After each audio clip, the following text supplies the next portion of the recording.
SPARKS by Jon Freda. Fade in. Exterior, Newgate Prison, day. Sign over visitor's entrance reads, Newgate Prison. Two workers, 20s to 50s, unload an old rust-crusted iron gate from a truck and fasten it to the walk-up visitor's entrance to the prison. The gate slips from its bolts and almost smashes to the ground before the workers catch it in time. Prison warden Ron Nichols, 50s, 60s, runs up to the workers. Careful with that. It's 400 years old. So it wasn't. The workers secure the gate on its hinges and screw a brass plaque on the wall next to the gate. The brass plaque reads, "This gate is a gift from Newgate Prison, London, England, 1504-1904, to its American sister prison, Newgate Prison." Nichols looks on approvingly at the plaque. A junkyard-looking dog with doleful eyes, Sparks, rounds the corner of the prison and runs inside the entrance before the workers close the gate. Damn stray. Security guard, 30s and 40s, steps out from a security booth at the entrance. Looks like a new one. It'll leave one to get something to eat. Better. We're not a humane society. You got that right, Warden. The security guard goes back inside his booth.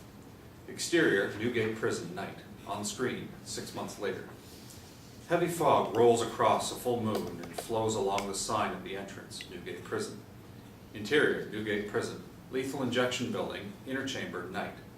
Nichols and two guards, 20s to 50s, walk behind condemned inmate Galley Hall, 30s to 40s, wearing an orange jumpsuit and leg irons and handcuffs. Father Ethan Croxford, 50s to 70s, an odd-looking Episcopalian priest, walks alongside Hall. God wishes to save you. He is calling you to leave this world, which is full of souls, to bring you to another world, where he wants to make you happy for all eternity. All you have to do is repent of the offenses you have committed against God, and he will accept you with open arms. The guards strap Hall onto a stainless steel gurney. Croxford exits into an adjacent glass-partitioned room filled with witnesses, 30s to 70s. One of the witnesses is Morton Charles, 50s, 60s, slick CEO of Thanatex Corporation. Tanya Moore, 30s to 40s, lead technician, punctures Hall's arm with an IV line and goes to a glass-walled outer chamber. The wall clock reads 11:58. Galley Hall, you are ordered to die by lethal injection, to be carried out by this court on or about midnight tonight, as supervised by me, Warden Ron Nichols. Do you have anything to say? Hall twists his head and stares menacingly at Charles, then shifts his look to Croxford. Take care of my dog. Croxford nods serenely. Nichols looks at the wall clock that reads 12. It's time. Interior, Newgate Prison, lethal injection building, outer chamber, continuous. Moore opens a sealed box from Thanatex Corporation, pulls out a drug-filled cylinder, but deftly switches that cylinder with another one she takes from her coat pocket. She places the switched drug cylinder into the delivery chute. Nichols gives a hand signal to Moore, who presses a button on the drug injection chute. The drug flows through the IV into Hall's arm. Interior, Newgate Prison, lethal injection building, inner chamber, continuous. Hall appears relaxed as the lethal drug flows through his body. Suddenly, Hall snaps up, writhing and screaming. He convulses violently, gasping for his last breath, and dies in a contorted, horrible manner. Exterior, outside the walls of Newgate Prison, same night. Amidst the fog, Sparks stands on a hill overlooking the prison and howls at the moon. She finishes howling, runs down the hill, and stops at the outskirts of town. A fog bank surrounds her, her doleful eyes transform to red fire as she stares at the fog bank.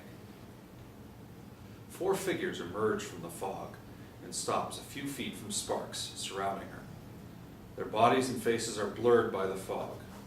They are the most notorious perps in the state, the rustler, 30s to 40s, wearing what looks like a cowboy hat and holding some kind of stick or iron in the fog.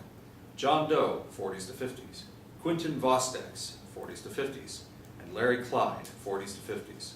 Sparks stares fiercely at them and mesmerizes each one. The perps turn and leave through the fog, except for the rustler, who follows Sparks. As Sparks heads into town, her eyes transform back to her doleful look. Interior, Monica and Frank Wilson's home, kitchen, same night. Scratching sounds are heard outside the door. Monica Wilson, 30s to 50s, enters the kitchen and flips on the light. Frank? Frank? Frank Wilson, 30s to 50s, walks up behind Monica and taps her on the shoulder. You scared the shit out of me, jerkwad! Sorry. They both look at the wall clock, 12:15. That's done. Scratching sounds continue. Somebody's at the door. Or something. You open it. Frank opens the door. Monica stands behind Frank. He looks out, sees nothing, then looks down and sees a docile Sparks lying on the ground. Hey, buddy, you lost? Sparks stands and wags her tail. I don't see a collar. What do you want to do? Give her some water. Sparks walks into the kitchen. Make yourself at home. Monica fills a bowl with water and places it on the floor. Sparks drinks all the water. Hungry? Frank takes out some hot dogs from the refrigerator. He cuts them up and puts them in a bowl. Sparks wolfs down the food and leaves the kitchen. Interior, Monica and Frank Wilson's home, hallway, night, continuous. Sparks walks down the dark hallway and lies down at the end of it. Interior, Monica and Frank Wilson's home, living room, night, continuous. That dog has to be somebody's pet. She's too used to a house. I don't want to go out now and knock on doors. Tomorrow. Monica sits on a couch, points to a remote at the TV, turns it on, but mutes the sound. Frank goes into the kitchen, comes out with a bag of popcorn, and sits next to Monica. No sound? It's a foreign film. There's no subtitles. I can follow it better this way. Give me the remote. Give me some popcorn. They each grab the remote and popcorn. Sparks howls. Why is she doing that? Maybe she's scared. Maybe that's why the owner let her go. Sparks continues howling. Quiet! Do something. Frank takes out a large plastic foam dart gun from the closet. Locked and loaded. Frank goes to the darkened hallway. Stop! Sparks howls louder. Last chance. Frank shoots the foam darts repeatedly into the dark hallway. Sparks stops howling. I am the Beast Master. Frank sits next to Monica.